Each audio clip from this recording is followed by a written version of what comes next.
Hello everyone, welcome to Ken Studies. आज है 3 अप्रैल। Start करते हैं आज के एमसीक्यू क्वेश्चन।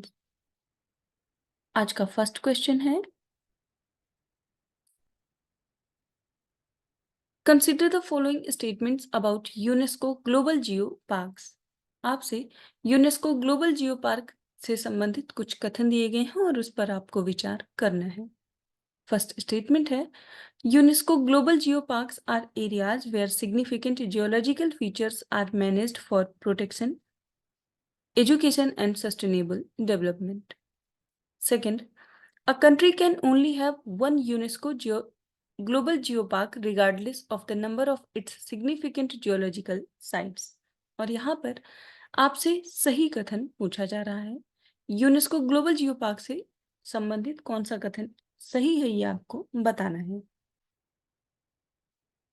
और इस क्वेश्चन में आपका करेक्ट ऑप्शन हो जाएगा ऑप्शन ए। यहाँ पर केवल फर्स्ट स्टेटमेंट करेक्ट है, सेकंड इनकरेक्ट है, क्योंकि इसमें कोई बाध्यता ऐसी नहीं है कि एक देश में केवल एक ही ग्लोबल जियो पार्क होगा। आप यहाँ देख सकते हैं। So UNESCO global geoparks are territories which promote the significance of geological heritage in sustainable development strategies combining conservation with education and tourism. So they are indeed about managing a single unified geographical area which may encompass multiple sites of geological significance.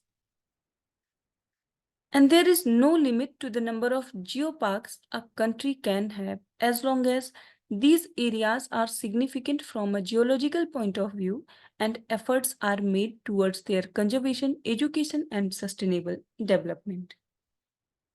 तो अभी हाल ही में UNESCO global geo park जो है ये news में की है, क्योंकि यूनेस्को ने 18 नई साइट्स को इंडोर्स किया है as global geo park. UNESCO के बारे में बात करें तो उसको फाउंड किया गया था 1945 में as a United Nations agency to promote world peace and security through international cooperation in education, science and cultural sector. So UNESCO का हेडक्वार्टर है पेरिस, फ्रांस में, और इसके मेंबर्स की बात करें तो it includes 193 member states and 11 associate members.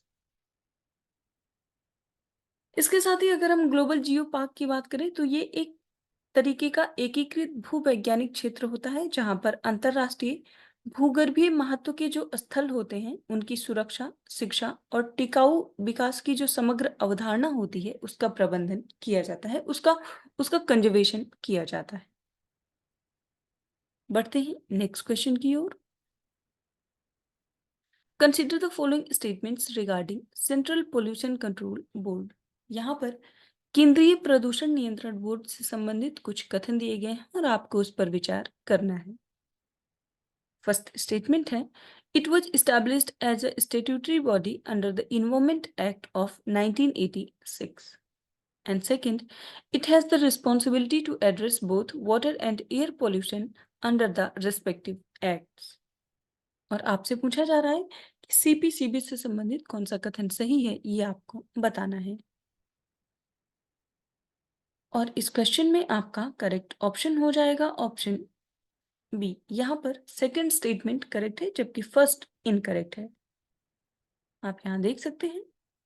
So the Water Act of 1974 established the Central Pollution Control Board powers and functions on 23rd of September 1974. So the Air Act after 1981 vested the Central Board and the State Pollution Control Board with additional duties related to controlling air pollution. Environment act की बात करें तो environment act of 1986 is an umbrella legislation that has expanded the functions of central body by implementing environmental protection measures and several announcement of rules under the act. तो आप ध्यान रखेंगे CPCB का गठन किया गया था by the Water Act 1974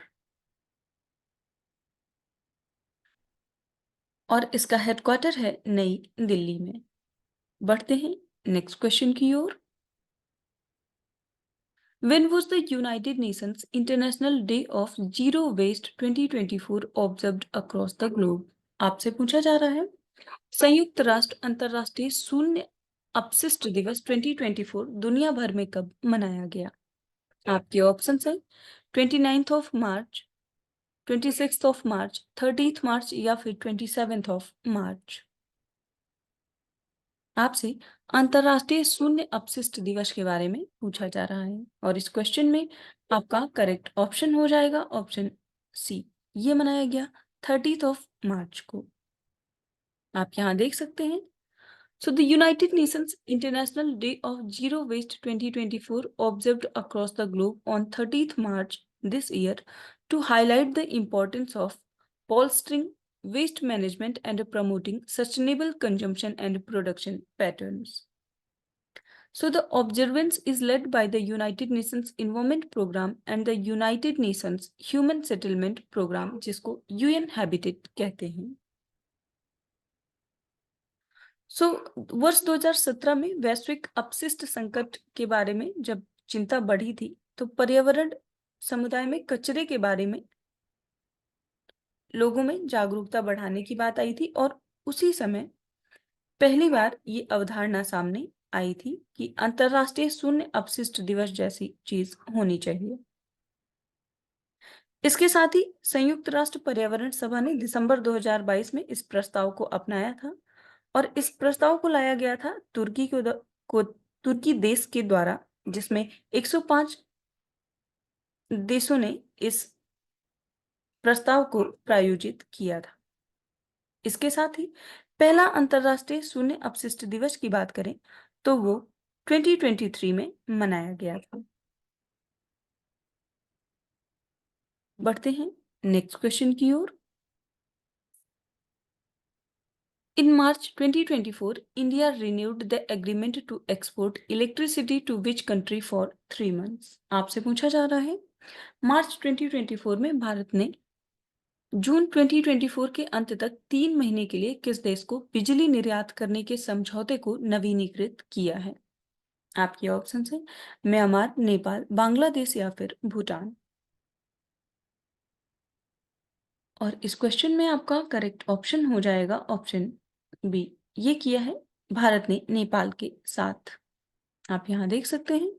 so on 29th of March 2024 India renewed the agreement to export electricity to Nepal for 3 months until the end of June 2024 in response to the request of the Nepal Electricity Authority just days before the expiry of existing pact on 31st March 2024। तो ये जो agreement था ये expire होने वाला था 31st of March को और उसके बाद भारतीय सरकार ने इसको 3 महीने के लिए इस एग्रीमेंट को और बढ़ा दिया है। So Nepal can import up to 554 megawatts of electricity from India between 6 AM to 6 PM under this agreement। तो हाल ही में नेपाल जो है वो बिजली संकट का सामना कर रहा है, इसीलिए भारत ने अपनी जो इलेक्ट्रिसिटी अग्रीमेंट है नेपाल के साथ उसको 3 महीने के लिए बढ़ा दिया है। बढ़ते हैं नेक्स्ट क्वेश्चन की ओर। Who has recently took over as the 41st National President of the Federation of Indian Chamber of Commerce and Industry Ladies Organization for the year 2024 and 2025? आपसे पूछा जा रहा है हाल ही में वर्ष 2024-2025 के लिए Federation of Indian chamber of commerce and Industry Ladies Organization के 41वें राष्ट्रीय अध्यक्ष के रूप में किसने पदभार संभाला है? आपके ऑप्शन है जयश्री दास वर्मा, सुधा शिव कुमार, अंजलि सूद या फिर शर्मिष्ठा दुबे। आपको बताना है कि फिक्की एफएलओ की 41वीं राष्ट्रीय अध्यक्ष हाल ही में कौन बनी है और इस क्वेश्चन में आपका करेक्ट ऑप्शन हो जाएगा ऑप्शन ए। ये बनी है जयश्री दास वर्मा। आप यहाँ देख सकते हैं जयश्री दास Verma took over as the 41st national president of FICCI Ladies Organization for the year 2024 and 2025. So she succeeds Sudha Shivkumar, the 40th president of FICCI FLO. And before this appointment, Jayashree Das Verma served as the national senior vice president of FICCI FLO। इसके साथ ही अगर FICCI की बात करें तो ये एक non governmental trade association है। वर्तमान समय में इसके प्रेसिडेंट हैं डॉक्टर अनीस शाह और इसको एस्टैब्लिश किया गया था 1927 में और इसके फाउंडर रहे हैं घनश्याम दास बिरला और पुरुषोत्तम दास ठाकुर दास। इसके हेडक्वार्टर की बात करें तो इसका हेडक्वार्टर नई दिल्ली में स्थित है। और अगर हम FLO की बात करें, फिक्की लेडीज ऑर्गेनाइजेशन की, तो उसको एस्टैब्लिश किया गया था 1983 में as a division of the federation of Indian chamber of commerce and industry, which is the apex body of industry and commerce in India. So आज के करंट अफेयर सेशन में इतना ही। Thank you for watching. Do like, share and subscribe.